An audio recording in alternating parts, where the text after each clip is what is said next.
just lost, and now you feel the sensation of losing, really for the first time. How does it feel? You just come in here with that negative attitude. Okay. I think what happened was disgraceful. It should never have happened. You're fired. I doubt it. I really Let's go.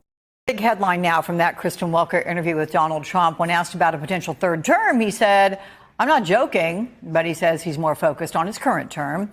Joining me now, Don Calloway, Democratic strategist and founder of the National Voter Protection Action Fund, Susan Del Percio, Republican strategist, and former Republican Congressman David Jolly, both of whom are MSNBC political analysts. Quick reaction, guys, to that Trump comment entertaining a third term. You first, David. Believe him. I think the biggest mistake of the last 8 years is we somehow fail to give credibility to Donald Trump's whims and his impulses, but we know it's true. And January 6th was a perfect example. If he says that he's not ruling it out, he's not ruling it out, and we should consider it a constitutional threat. Okay. Susan? He's been pushing the envelope on testing the Constitution, so I expect, that he'll continue to do that, maybe by seeking out a third term. But more importantly, short term, we're not talking about Signal and that scandal if we are talking about Trump's third term. Don?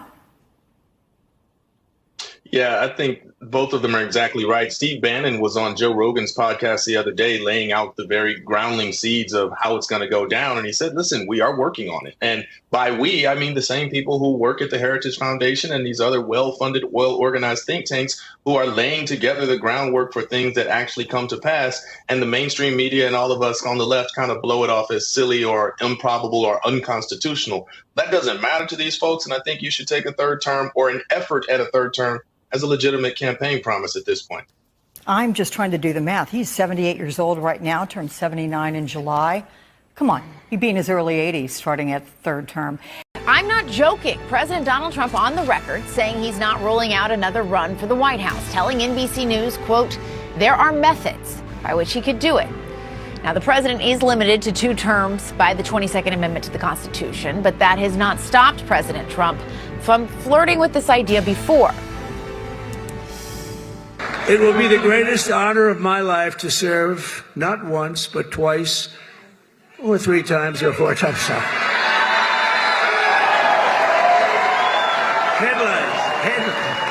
Headlines from the fake news. Now it will be to serve twice. Should I run again? You tell me.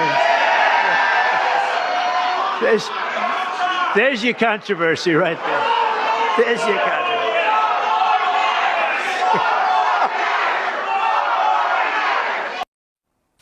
CNN's Betsy Klein is live in West Palm Beach tonight. Betsy, he said he's not joking when asked about this, then also said that it's too early to be talking about it. What more is he saying?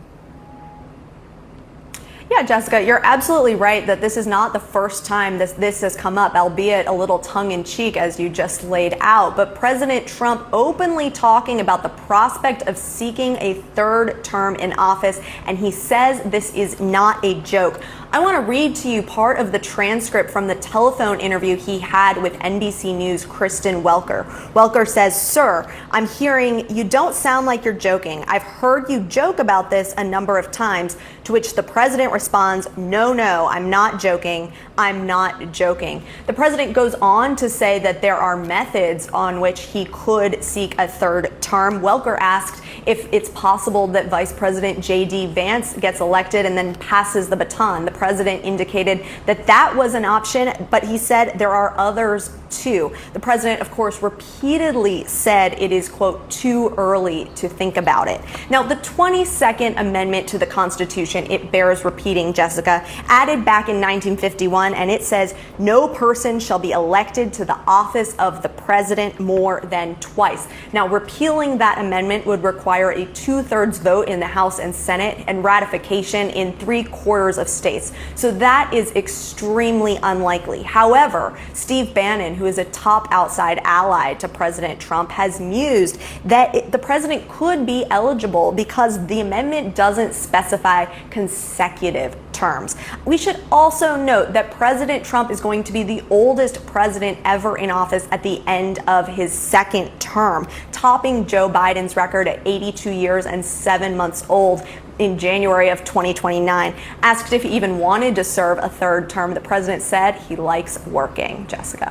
Joining me to discuss these comments, CNN contributor and former White House counsel for President Nixon, John Dean. John, thanks so much for being here with us. I first just want to get your reaction to these new comments from the president. Well, he likes constitutional end runs. That's what Bannon was talking about. And that's what seems to be on his mind, is how he can get around the very clear language of the 22nd Amendment, which precludes getting reelected to more than 2 terms. And President Trump said, I have other methods. What could those constitutionally be?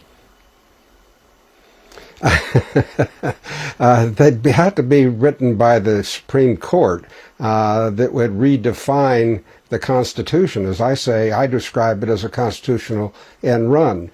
Jessica, this is not a new debate. It actually goes back to a Law Journal article in 1999, where a bunch of scholars got together and looked at the 22nd Amendment and said, you know, maybe a president cannot be reelected twice, but maybe he can serve twice. How does he serve twice? He becomes a vice presidential candidate. Then the vice president steps aside and makes him the president under the succession statute. This is really obtuse. This is it is pretty good scholarship. It's been debated for a lot of years. Hillary Clinton looked at it when she was nominated, thinking maybe her husband, former president, should be her vice president. But then she realized, well, he's not really eligible to become president under my reading and most readings of the 22nd Amendment. So she precluded that. A lot of people thought Obama should go for another term. He didn't. He read the Constitution and said, no, I'm not for end runs. Mm. How much faith do you have in our democratic system to prevent that from happening? Well, I think the courts have held because they're being tested right now as they never have before. There's over 100 cases that really implicate the Constitution and the system and our democracy, if you will, where Trump and Elon Musk, in some instances, are just running roughshod over the laws and the statutes that exist on how to hire people, fire people, who you can do with a statute, how do you allocate money that is appropriated by Congress. This is just being ignored, but the courts are really making the issue of the president must comply with the law. Now the question will be, will he comply with the law? Certainly. And I'm curious, too, just from your perspective, even having this conversation that you and I are having right now, having a sitting president that's flirting, let's call it, with this idea, what does that do to American democracy? It's not. I'm also curious, J.D. Vance is the one who goes and is the face of this, Anthony, and he wasn't expected to, he wasn't supposed to, and then at the last minute he goes. He has been making great pains, it seems, taking great pains to echo President Trump almost word for word, repeatedly in the remarks that he made today on the ground in Greenland. I mean, just listen to this. The expression I use is, some people don't have the cards. They just don't have the cards. We're the piggy bank that everybody steals from. We're done being the piggy bank of the entire world. He's even looking a lot like Trump. I mean, there was a night, Anthony, where they had the exact same tie color. It was a very specific shade of maroon, and it was as if it was the exact same tie. It was as if they were going to a wedding. Is this exactly what Trump wants to see and hear, or at least what J.D. Vance perceives him wanting to see and hear? So, I understand the modeling and the mimetic nature of the vice president. I think it's a mistake, but you'll see the full capitulation, Aaron, when he shaves his beard and he goes the full George Steinbrenner route with Donald Trump without having the Boston Red Sox reliever beard. But I think it's a mistake for him, and I think modeling himself after the president, he's not the president. And whether you like the president or dislike the president, he has the following. He has the riz for his team MAGA. J.D. Vance hasn't proven that. I think it's probably annoying to the president that he's over-modeling him. People mistake this about President Trump. I don't think he likes the obsequiousness stuff. I mean, people, that chat that they did on Signal, they were all doubling and tripling down on each other with what they think the president would like to hear and what they would like to say to the president. And I don't know. I don't think he likes that. Look, I traveled with him, and I was on that campaign for just under a year and was on the president's transition team in the first term. He used to deride the sycophants privately. I never saw him say, "Oh, wow, J.D. Vance said exactly what I said. That's great." It's just not his personality, Aaron. It's really interesting you say he doesn't like the obsequiousness of it. I mean, as you know, Anthony, he dodged the question of whether Vance is his successor and the leader of the party. He didn't commit when Fox asked him directly. So do you think that's part of this? I do think that's part of it. And I think at the end of the day, I predict that J.D. Vance will go the way of Mike Pence here. The president will make him more irrelevant. He'll do things to Vance that will compromise his position. He doesn't like the attention that Vance is giving. And, you should ask your sources why he went on that trip. Maybe there was just too much pressure on his wife going on that trip by herself. It could be as simple as that. It's an unexplained trip, and it's an even more unexplained outcome because they had to have understood that was a likely outcome, and it was quite an embarrassing one. You're fired. I doubt it. I doubt it. I really.